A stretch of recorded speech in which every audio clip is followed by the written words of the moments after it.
14 de mayo del 2020. ¿Qué tal? Muy buenos días. Bienvenidos a su programa Contacto Directo. Empezamos revisando noticias destacadas a esta hora. La ley de apoyo humanitario no tiene consenso. La Asamblea comenzó el segundo y definitivo debate del proyecto y el futuro de ese texto propuesto por el gobierno es incierto porque no existirían los votos necesarios para aprobarlo. El debate continúa hoy. A 3 días que vence el plazo para que la Asamblea apruebe, modifique o rechace el proyecto de ley de apoyo humanitario, los legisladores iniciaron este miércoles el segundo y definitivo debate. Con esta ley, el gobierno pretende recaudar cerca de $1.000 millones para combatir la crisis sanitaria a través de las contribuciones de los trabajadores públicos, privados y empresas. La Comisión de Desarrollo Económico modificó la tabla de aporte que arrancaría para todas las personas que tengan ingresos mensuales desde $2.500 y no desde 500 como propuso el Ejecutivo. Se contempla el aporte del 5% de las empresas con utilidades superiores a los $2.500.000 y no desde el $1 millón como planteó el gobierno. Los bloques Social Cristiano, Creo, Revolución Ciudadana se oponen a cualquier contribución, incluidos varios legisladores independientes. Para aprobar o rechazar la ley se requiere 70 votos, por ahora inciertos. Estos se definirían a última hora. La correlación de fuerzas de la Asamblea está muy pareja. Pueden ser aprobadas por un voto o desaprobadas por el mismo voto. El país no puede, en una crisis humanitaria de la naturaleza que estamos viviendo, pretender meterle la mano al bolsillo a los ecuatorianos. Realmente inviable, imperdonable que en plena pandemia se le quiera meter la mano al bolsillo de los ecuatorianos. Deben ser archivadas y las autoridades económicas deben ser llevadas a juicio político. Pero no solo en la Asamblea existe oposición.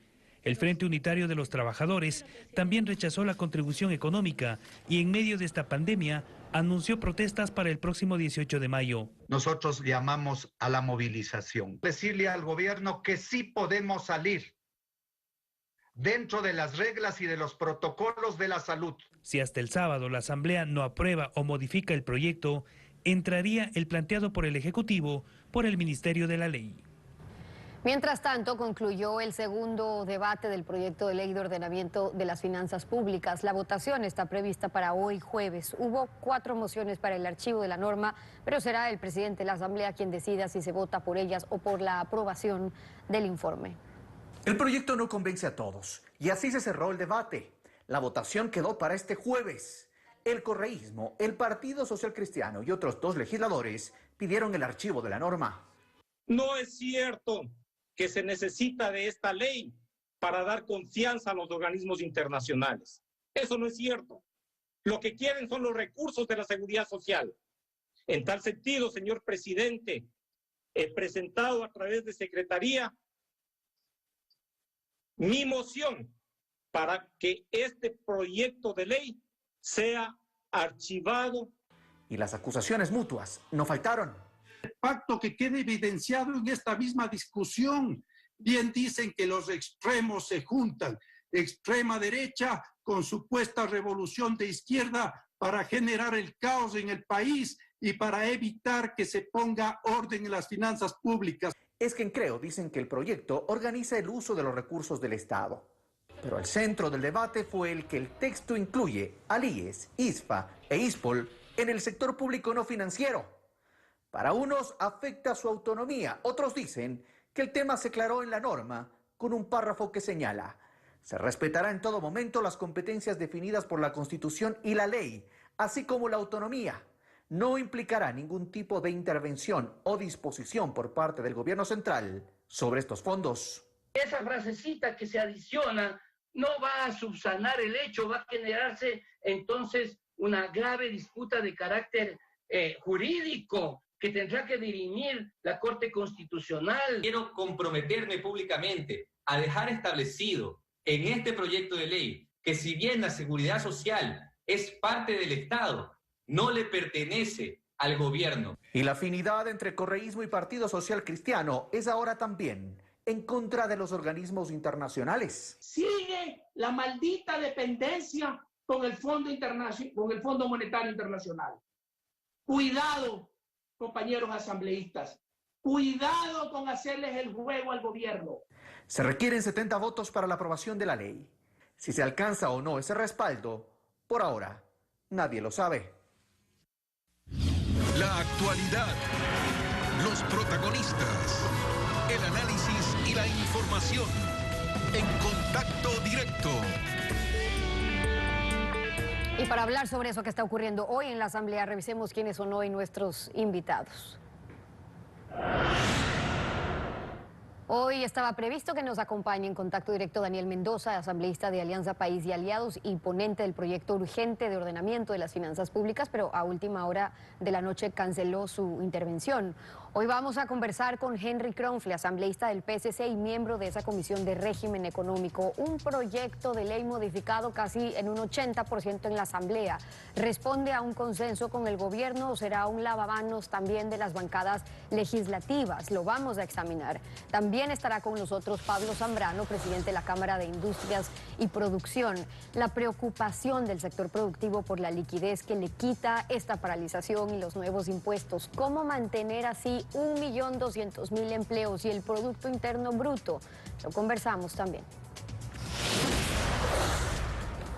El proyecto de ordenamiento a las finanzas públicas ha sido modificado por la Asamblea en un 80%, pero eso no significa que así como podría haber un acuerdo de las bancadas legislativas con el gobierno, también podría haber un veto presidencial modificatorio. Henry Kronfle, integrante de la Comisión de Régimen Económico y asambleísta PSC. Buenos días, bienvenido a Contacto Directo. Buenos días, Steffi. Un saludo muy afectuoso para usted y para toda la audiencia y mis condolencias para todos los familiares de las víctimas del COVID. Y mi aplauso de pie a todos los que están en la primera línea. Ayer el PSC en la Asamblea dijo o insistió en no apoyar el proyecto tal como está y tampoco los correístas. Por eso hubo mociones para el archivo y dadas así las cosas se siguen viendo cómo logran los votos o con qué mayoría logran esos votos. Y las acusaciones tampoco se hicieron esperar. Esto fue lo que dijo el legislador de Creo. Escuchemos. Pacto que quede evidenciado en esta misma discusión. Bien dicen que los extremos se juntan, extrema derecha con supuesta revolución de izquierda para generar el caos en el país y para evitar que se ponga orden en las finanzas públicas. ¿Cómo se están armando las nuevas mayorías en la Asamblea para aprobar estos proyectos? Gracias, Steffi. Yo no sé qué le pasa a Fernando Calleja, siempre ha sido una persona seria. Últimamente lo he visto con unas declaraciones completamente fuera de lugar. Básicamente eso no cabe, lo que acaba de decir, y tengo que aclarar esto porque nosotros fuimos muy claros en que basta de politiquerías ya dentro de la Asamblea Nacional, en el sentido de que se dice que no se está de acuerdo en un concepto, pero sin embargo se vota por el articulado que plasma exactamente ese concepto del cual se dice no estar de acuerdo. Eso ya es inaceptable. Segundo, ¿qué pacto puede haber? Por un lado, ellos han pedido el rechazo completo de la ley. Nosotros hemos primero puesto un proyecto de minoría, es decir, hemos presentado a la Asamblea Nacional un informe de minoría en donde hacemos un análisis y plasmamos un texto que corrige toda la discusión de ayer, porque de no haber existido estas cosas en la introducción de la entrevista, es decir, que no se afecten las autonomías de los GATS, que no se afecten las seguridades sociales del país, que no se afecten los temas de educación, etcétera. Si no hubieran existido esos problemas, no hubiera habido la discusión que hubo el día de ayer. La discusión es el hecho que le confirma que existen todavía esos problemas dentro del marco de la ley. Pero sobre esos problemas, la posición del PSC es que el proyecto no está respetando la autonomía de los gobiernos autónomos descentralizados, tampoco del IES, no las normas sobre lo que incluye la deuda interna. En el caso del IES, una carta blanca, dicen ustedes, para poder, por ejemplo, aumentar los aportes en el IES, pero les contestaron quienes apoyan el proyecto que ya incluyeron un texto donde dicen que se va a respetar las competencias definidas en la ley, que no implica una intervención de esos fondos. ¿Por qué no basta? Porque es politiquería, como le dije, el texto no refleja lo que se habla y ahí está el problema. Déjeme ir un poquito más adelante.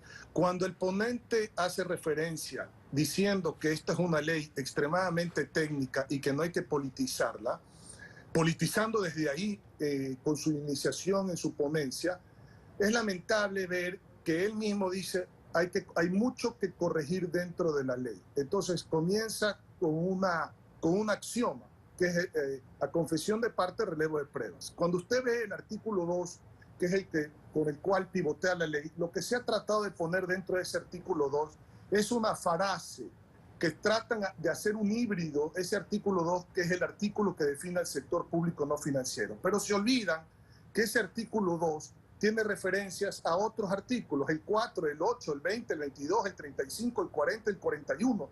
Luego, en los temas del sector público no financiero, donde pueden haber afectaciones a los GATS, a los gobiernos autónomos centralizados y al IES. Lo mismo pasa con el tema de deuda. Hay problemas en el 25, en el 26, en el 34, en el 36, en el 38, la regla fiscal, el artículo 10. Solo déjenme poner un ejemplo para graficar.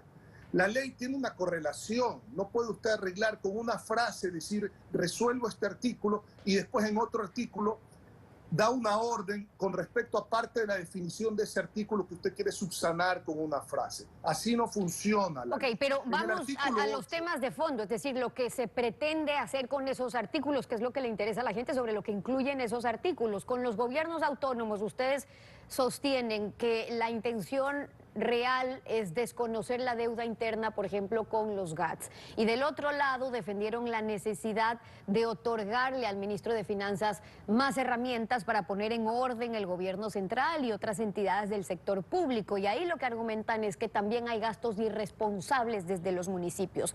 ¿Cómo proponen entonces ustedes ordenar las finanzas respetando las autonomías, pero evitando gastos irresponsables? Porque ahí entró también la discusión. Claro, a ver, una cosa es la calidad del gasto, es decir, que de alguna manera un gobierno autónomo descentralizado no tenga en gasto corriente, en gasto de salarios, el presupuesto total que le asignan, que está asignado por Constitución y por ley, y que hay una fórmula de distribución que la maneja el Consejo de Competencia. Y entonces que se pida mañana que el 60%, que el 70%, Guayaquil tiene el 86% del gasto es inversión y el 14% el gasto es en administración, en salario. Una cosa es que se pida eso, otra cosa es que se le trate de poner techos presupuestarios a los gobiernos autónomos descentralizados, que se trate de definir a través del centralismo, qué proyectos se pueden o no se pueden avalar dentro de esos gobiernos autónomos descentralizados, que se trate de avalar con un articulado, con una letra fina dentro de los artículos en los GATS, que no es deuda si mañana se retrasan 90 días, que no es deuda si mañana se retrasan los pagos 359 días, que no se arregle que se entregue el IVA para que tarde, mal o nunca lo devuelvan, es decir, que no exista esa transferencia para devolver ese IVA, que usted sabe, hoy en día casi 2 años de IVA en promedio se deben, que no se avale el que no le regresen las rentas que le corresponden y les competen por ley a los gobiernos autónomos descentralizados, y peor aún, lo más ridículo, porque cuando usted me habló de que se trata de arreglar con una frase el artículo 2, lea el artículo 8 para ver si hay una influencia o no hay una influencia del gobierno central en los GATS. ¿Qué dice el artículo 8? Va a parecerles insólito lo que les voy a decir. Dice con claridad que si un gobierno autónomo descentralizado recibe fondos que no se tienen que pagar, es decir, recibe de afuera, del exterior, fondos que no se tienen que pagar, están sujetos a la aprobación y a los controles y a una serie de cosas del Ministerio de Economía y Finanzas. Entonces, ¿qué más? Entonces, con eso claro, sobre las posiciones en las que no encontraron consenso ayer, por eso se siguen reuniendo ahora. Si hay consensos, en cambio, que podrían ser votados por separado, y pregunto, para que funcionen ahí las mayorías móviles, pero hay otros temas sustanciales en los que aún no se ponen de acuerdo. Por ejemplo, está otro, el que se refiere a las normas sobre la deuda externa, según lo que recomendó Contraloría. Y esto fue lo que nos dijo el Contralor respecto a su intervención cuando compareció ante la Comisión de Régimen Económico en la Asamblea.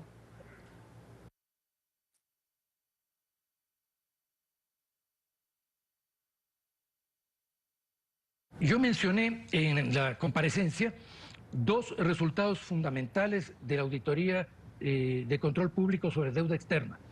El primero, el cumplimiento estricto de las normas y de las condiciones de endeudamiento exterior, que en lo esencial no han cambiado en el país y por lo tanto deben seguirse ejecutando bajo ese parámetro legal, que será el mismo que la Contraloría continuará aplicando tal cual como lo hizo respecto de la deuda pública contraída en el periodo de Correa.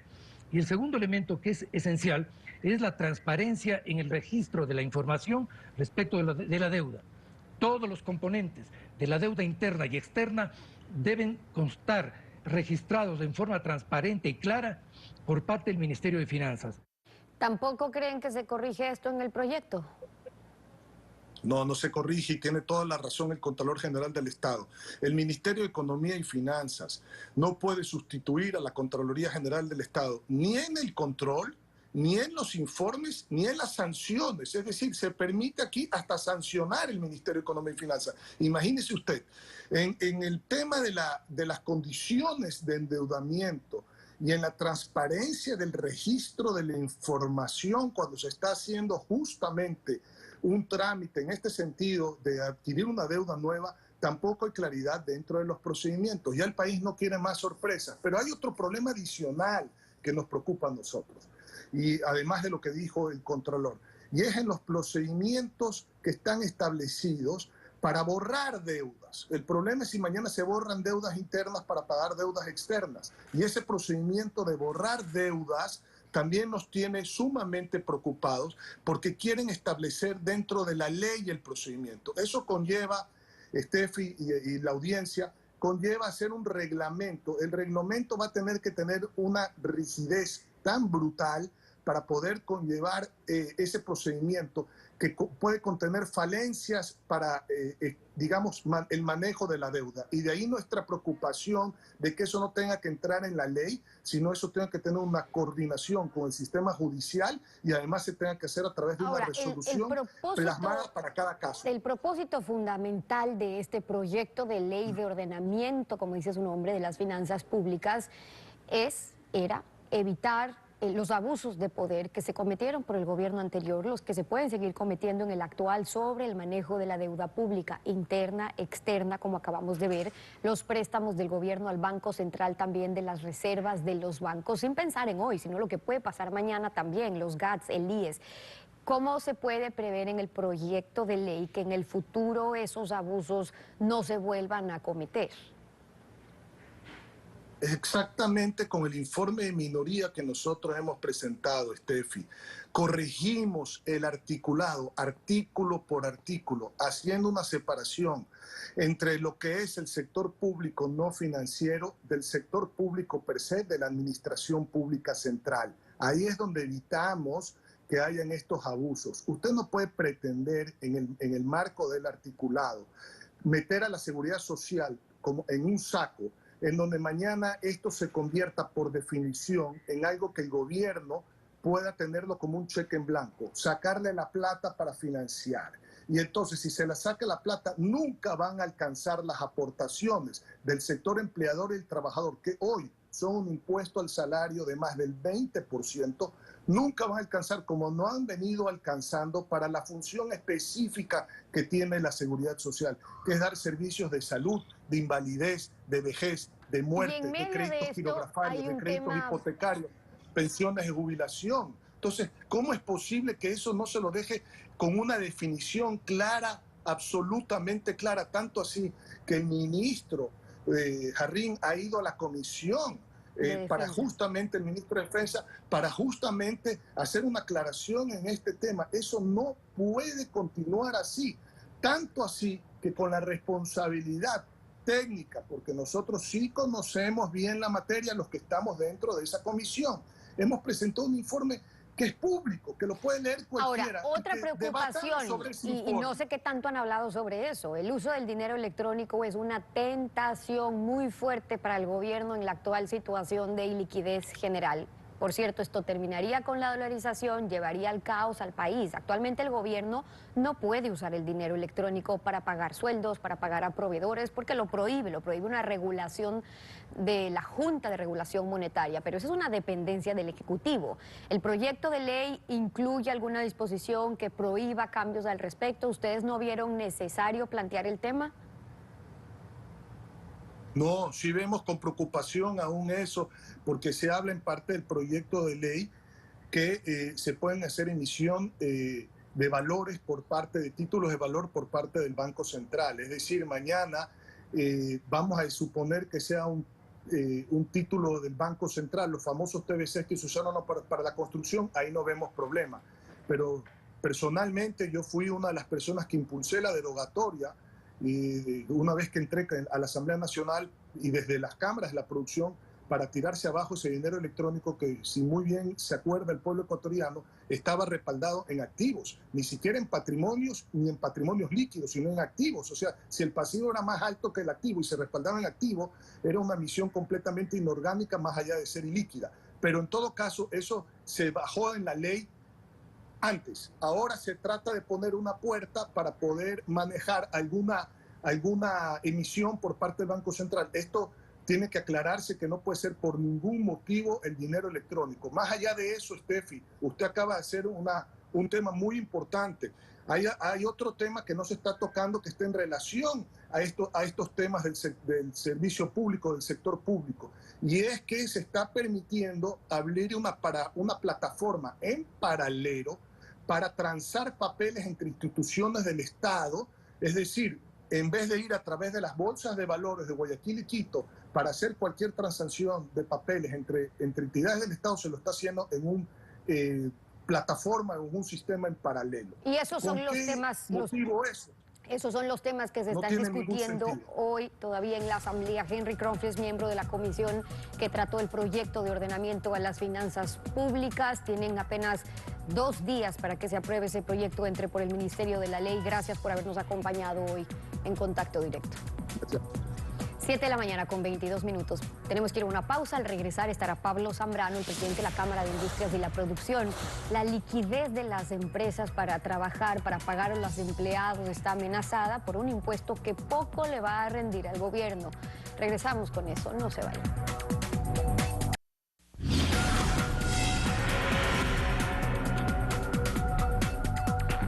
La Corte Constitucional suspendió el recorte presupuestario que tenía previsto el gobierno en $98 millones a 32 universidades y escuelas politécnicas y le otorga así medidas cautelares a los ciudadanos que la habían solicitado por considerar que el recorte afectaba el derecho a la educación.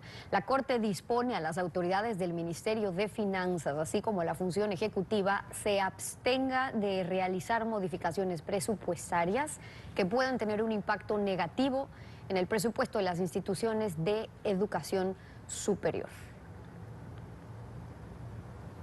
Las cifras sobre el número de empresas, su producción, el empleo que generan, nos pueden dar una idea más clara del sector al que golpean los nuevos impuestos en un año de paralización. Pablo Zambrano, presidente de la Cámara de Industrias y Producción del Ecuador, bienvenido a Contacto Directo. Muchísimas gracias, Stephanie. Qué gusto saludarle a usted y a la audiencia de Ecoavisa. Buenos días también. La carga tributaria que soporta el sector productivo afecta la competitividad, afecta el empleo, que es esa cuerda floja en una situación de crisis, y esta carga puede ir del 28% al 59% según están proyectando y de acuerdo al tamaño de la empresa. En cuanto al empleo, ¿cuál es la incidencia de cada grupo de empresas? Muchísimas gracias, Stephanie. Mire, el tema del empleo y de la sostenibilidad de las empresas es un asunto fundamental para el país. No podemos olvidar que las empresas son generadoras de inversiones, son promotoras de desarrollo, generadoras de empleo y pagan impuestos. Nosotros hicimos un análisis en el cual establecimos claramente que del universo de empresas que están registradas en el Ecuador, apenas el 4% son consideradas grandes, pero estas empresas son aquellas que jalan la mayor cantidad de empleo, generan la mayor cantidad de empleo. Y claro, la carga tributaria entonces lo que está haciendo es afectando a la liquidez de las empresas. De acuerdo con la ley, en el Ecuador se debe pagar el 25% del impuesto a la renta. Sin embargo, esta tarifa se duplica e incluso llega más allá, hasta casi el 59% por todas las cargas tributarias que existen con las contribuciones, con la participación de los trabajadores, el impuesto a la renta, la ley de eficiencia de las finanzas públicas que se aprobó en diciembre del año pasado y ahora también con esta contribución que se pretende cargar a aquellas empresas que hayan tenido más de $2.5 millones de utilidades. Con esto, ¿qué es lo que se está haciendo? Se está castigando y se está restando la liquidez de aquellas empresas que son las más grandes generadoras de empleo pleno, de empleo de calidad. Y esto sin duda genera una afectación muy grande a el empleo, a la calidad de la sociedad y sin duda alguna al futuro y a la sostenibilidad de las empresas. Y en esa Por eso nosotros contribución hemos que se está presentado proyectando argumentos. crear, ¿cuál es la afectación por ramas de actividades productivas?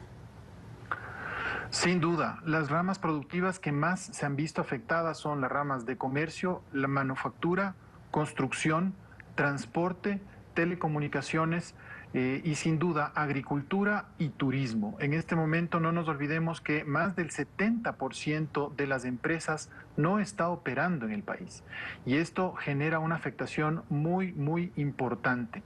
Si nosotros vemos exactamente cuánto se va a lograr por la contribución, y estos datos fueron hechos en base a las primeras proyecciones que envió el Ejecutivo. En la Asamblea se ha modificado esto, entonces lamentamos nosotros sinceramente que se pretenda generar una mayor contribución y una mayor carga a las empresas sobre pretexto de la solidaridad. Nosotros sí muy en claro que el sector productivo es consciente con su rol en la sociedad. Somos generadores de empleo, somos generadores de desarrollo, pagamos impuestos. Pero además, en lo que tiene que ver con la solidaridad, desde el sector privado se han conformado muy importantes iniciativas con fideicomisos en las ciudades de Quito, de Guayaquil, de Cuenca, que han permitido solventar necesidades muy importantes para los hospitales, para los trabajadores de la salud. Ahora, cuando se vende un impuesto con la idea de que es solamente a los ricos los que van a pagar más impuestos y que el impacto de esta contribución solidaria, como la llaman, recae solamente sobre los grandes negocios, ¿cuál es la influencia de estos negocios sobre los más pequeños en la cadena productiva? ¿Cómo afecta a los más grandes? ¿En qué medida? Las consecuencias más bien para los pequeños. Esto es un tema de fondo. ¿Por qué? Porque toda la producción está atada. Es decir, las grandes empresas dependen de medianas y pequeñas empresas para obtener sus materias primas. El momento en que le restamos liquidez entonces a una empresa grande, esta va a dejar de comprar a la cadena productiva anterior. Y de igual manera se va a ver afectada la producción para la cadena productiva hacia adelante. Es decir, todos los distribuidores que van a vender esos productos que se generan en las grandes empresas. Y esto entonces también nos lleva a otro tema que es muy importante, la reactivación económica que es tan necesaria en el país. Y en ese sentido nosotros hemos hecho contactos tanto con el COE nacional como con los COEs cantonales con el objetivo de iniciar ya una campaña de volver a las actividades productivas bajo los más altos estándares de seguridad, pero sin duda también donde esté involucrada la cadena productiva, que es fundamental. El costo de la paralización es alto. La paralización de la actividad productiva ha sido total en estos 2 primeros meses de aislamiento y lo que se proyecta es que siga a la baja en el resto del año. Eso ya han ido ustedes estimando las cifras de distintos sectores, pero ¿cuántos millones generará en pérdidas desde lo que proyectan ustedes? Nosotros hemos visto que se generará una caída de pérdidas de ventas entre 12.000 y 20.000 millones de dólares en lo que va a ir del año, en lo que resta del año. Y esta es una cantidad inmensa porque el Estado entonces va a dejar de recaudar impuestos, las empresas van a dejar de producir y de vender, y el impacto que se va a generar en definitiva en el Producto Interno Bruto del Ecuador va a ser muy grande. Hay estimaciones del Banco Mundial, hay estimaciones de organismos internacionales que establecen que la caída del Producto Interno Bruto este año será de más del 6%. Entonces, en ese sentido, nosotros consideramos que lo que se tiene que hacer en este momento es tomar medidas de reactivación y no más bien medidas que sean recesivas y que carguen con más tributos a las empresas y al sector productivo nacional, que más bien tiene que ser vigoroso para poder cumplir con su responsabilidad. Nosotros queremos generar empleo, queremos generar producción, pero necesitamos entonces que las autoridades, en este caso sea la Asamblea Nacional, que tiene esa potestad y está discutiendo la ley, que vele por el futuro del país y que no carguemos con más impuestos al sector productivo y le ahoguemos aún más cuando esa es la manera en la cual tenemos que salir de la crisis. De hecho, porque la situación económica del Ecuador también es distinta a la de los otros países. La estimación del 6% la hacen para América Latina, pero es evidente que Ecuador, con una crisis ya en el tema petrolero, más la pandemia y el déficit fiscal que ya venía manejando antes de que todo esto pasa, nos daba cifras ya estimadas peor que lo que estaba ocurriendo con nuestros países vecinos. Ahora, se estiman las pérdidas y eso en cuanto al sector productivo, ¿de cuánta liquidez estamos hablando que requerirían las empresas para mantener los negocios en marcha y luego para pagar estos impuestos que se están creando? Quiero yo recordar un par de cifras que son importantes a la ciudadanía. En primer lugar, ya el mes de marzo, el 30 de marzo, varias empresas pagaron 140 millones de dólares de la denominada contribución producto de la ley del mes de diciembre. Es decir, ya veníamos con una carga tributaria muy alta. Se pagaron de igual manera hasta el 15 de abril utilidades a los trabajadores. Entonces, todo esto ha ido restando liquidez a las empresas en un esquema en el cual no hemos podido producir. Usted me pregunta la cantidad que se requiere para que el país pueda salir adelante, el sector productivo. Nosotros hemos hecho estimaciones de que con esa pérdida de ventas, por lo menos una tercera parte, es decir, entre 4.000 y 5.000 millones de dólares se requieren para poder reactivar a la producción, para poder seguir trabajando, para poder refinanciar créditos. Y por eso hemos solicitado a las autoridades nacionales que de los créditos que se obtengan del exterior, nosotros como sector privado podamos acceder también a unas líneas de crédito especiales que permitan esa reactivación productiva nacional. Pero luego está en qué condiciones van a poder acceder a esos créditos y quiénes. Por eso es que muchos quizás no llegarán siquiera a acceder a aquel financiamiento y la opción que les quede es cerrar. El proyecto urgente que está creando estos impuestos tiene de hecho un capítulo completo, el quinto, que está hablando sobre las reformas a los procesos de quiebra de las empresas. Podríamos decir que de hecho lo intenta facilitar, digamos, en el proceso. ¿Es un mal presagio, es decir, de lo que se viene o de lo que ya está pasando en el sector? La situación del sector productivo nacional no es ajena a la situación del sector productivo a nivel regional o a nivel mundial. Este tipo de leyes, como una ley de quiebra, ya existe en la legislación ecuatoriana, pero lo que se le está haciendo al concordato que se denomina es aplicándole unas reformas que permitan a las empresas entonces de buena fe cerrar sus negocios si es que realmente no son viables. Es lamentable que esto, pero sin duda hay sectores que han sido muy afectados, gravemente afectados. Yo mencionaba antes del sector turismo, el sector de los restaurantes, que sin duda han pasado absolutamente paralizados y ya hemos visto entonces este tipo de acciones. Pero esto no solamente va a ocurrir con estos sectores, sino muy lamentablemente también con sectores manufactureros, sectores industriales, sectores comerciales, y eso es lo que se debe evitar o precaver. Por eso entonces existen estas alternativas que permiten a los negocios a ajustarse a una legislación para poder lamentablemente cerrar. Pero esto tiene que estar, como yo mencionaba antes, también atado a una política más bien de reactivación que debe darse y específicamente en el ámbito laboral. Es lo que está esperando el sector. El presidente de la Cámara de Industrias y Producción, Pablo Zambrano, acompañándonos hoy en Contacto Directo. Muchas gracias por haber estado con nosotros. Muchísimas gracias. 7 de la mañana con 36 minutos. El Consejo de Participación Ciudadana le solicitó al presidente de la República también la eliminación de la Secretaría Anticorrupción por duplicidad de funciones. La ministra de Gobierno, María Paula Romo, salió en defensa del organismo, cuestionó el trabajo del Consejo de Participación. Más voces se unen al pedido de desaparición de la Secretaría Anticorrupción de la Presidencia de la República. Esta vez, el Consejo de Participación Ciudadana y Control Social solicitó a la Presidencia la eliminación de dicho organismo. Por duplicidad de funciones y por no tener competencias y no dar resultados. Y que esos recursos que está utilizando esta Secretaría sean destinados para el área de la salud y de la educación, en esta pandemia.